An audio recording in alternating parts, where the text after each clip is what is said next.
ایک انہوں نے کہا کہ میں نے کسی بزرگ سے سنا ہے کہ بغیر کپڑوں کے غسل نہیں ہوتا ہے، یعنی ستر ڈھکا ہونا چاہیے تب غسل ہوتا ہے ورنہ نہیں ہوتا۔ پہلی بات تو یہ کہ دیکھیں ہر ایک کو بزرگی کا سرٹیفکیٹ نا ایسے عام جاری کرنے کی کوشش نہ کریں، جو جہاں پہ لیا ایک فارم فل کیا اور آپ نے ٹھپا لگایا اور بزرگی کا سرٹیفکیٹ دے دیا، ایسے لوگ بزرگ نہیں ہوتے۔ جیسے یہ جس کو آپ بزرگ کہہ رہے ہیں اس نے بالکل غلط مسئلہ بتایا،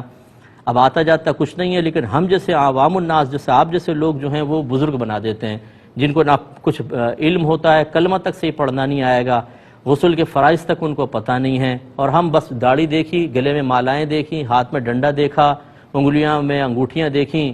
صاحب بن گئے، یہ تو بزرگ بن گئے۔ اس سے کس بزرگی کا کہاں سے تعلق ہو گیا؟ اِنَّ أَكْرَمَكُمْ عِنْدَ اللَّهِ أَتْقَاكُمْ، بے شک اللہ تعالیٰ فرماتا ہے کہ بے شک تم میں سے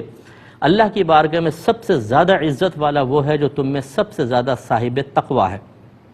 اور تقوی پرہیزگاری علم کے بغیر نہیں آ سکتی، لہذا صاحب علم اور صاحب تقوی بعمل آدمی ان سے مسئلہ پوچھیں، اور خصوصاً مفتیان کرام سے یا ان سے نیچے درجہ پھر علماء کرام جو واقعی مسائل کو جانتے ہیں ان سے پوچھیں۔ اب انہوں نے غلط مسئلہ بتایا اور آپ کہہ رہے ہیں میں نے ایک بزرگ سے سنا ہے، یعنی آپ کے نزدیک ہر داڑھی والا بزرگ ہے۔ ایک خاتون نے مسئلہ پوچھا کہ جی میرے شوہر نے 3 طلاقیں دے دی، میری ساس جو تھی وہ ایک مسجد میں چلی گئی، وہاں ایک مولوی صاحب نظر آ گئے، ان سے پوچھا بھی میرے بیٹے نے 3 طلاقیں دے دی ہیں کیا کروں؟ اس نے کہا 60 مسکینوں کو کھانا کھلا دیں سب ختم ہو جائے گا۔ انہوں نے کہا 60 مسکینوں کا کھانا کھلا دیا، ہمارے گھر پہ آ کے بتایا، وہ بچی کہتی ہے کہ ہم سب جاہل تھے، میں چلی گئی اور کئی سال ساتھ رہی ہوں، اب پتہ چلا ہے کہ یہ تو مسئلہ ہی غلط بتایا گیا تھا۔ اب یہی ہوتا ہے مسجد میں کوئی خادم صاحب مؤذن صاحب بھی ہوں گے نا داڑھی والے تو وہ عالم ہے ہمارے نزدیک، کیونکہ مسجد میں ہے۔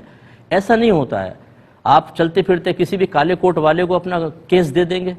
یا ہر جو ہاسپٹل کے اندر آپ کو آدمی نظر آئے گا وہ ڈاکٹر ضرور ہوگا؟ یہ چیزیں ذرا سوچیں تو کریں۔ تو خلاصہ کلام یہ ہے کہ یہ کوئی سنت نہیں ہے، یہ جو انہوں نے بتایا اور بالکل غلط مسئلہ بتایا ہے۔ کپڑے اتار کر غسل کیا جائے گا، کپڑے ڈھک کر کرنے کی کوئی ضرورت نہیں ہے، اور کپڑے اتارنے کے بعد وضو بھی ٹھیک ہے اور غسل بھی ٹھیک ہے۔ ہاں میں نے بتایا آپ کو زبان سے کچھ نہیں پڑھیں گے، یہ جو مسئلہ بتایا غلط بتایا، گناہ کبیرہ کے مرتکب ہوئے، اور آپ نے اگر اس کو آگے بتایا تو آپ بھی گناہ کبیرہ کے مرتکب ہوئے، کیونکہ غلط مسئلہ بتانا منع ہوتا ہے۔